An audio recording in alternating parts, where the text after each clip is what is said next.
Hello साथीहरू, तपाईँहरूलाई आज म एउटा एपको रिभ्यू लिएर आएको छु हैन।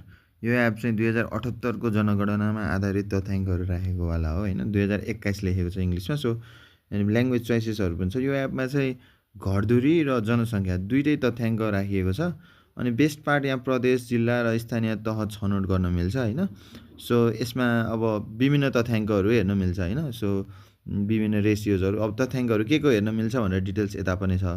अनफर्चुनेटली यो एप मैले चाहिँ अरूलाई रेकमेन्ड गर्दाखेरि 1-2 वर्ष भयो, कहिले पनि रेकमेन्ड गरेको बेलामा प्ले स्टोरमा भेटिनँ। सो मैले 3 वर्ष भयो यो एप डाउनलोड गरेको। अपडेट मागिरहेको छ, मैले अपडेट गरेको छैन किनभने अपडेट हुँदैन भन्ने थाहा भएर। सो यो एप किन अभाइलेबल हुँदैन मेरो एउटा क्वेसन पनि हो। कोही साथीहरूले काम गरिरहनु भएको थियो भने हैन।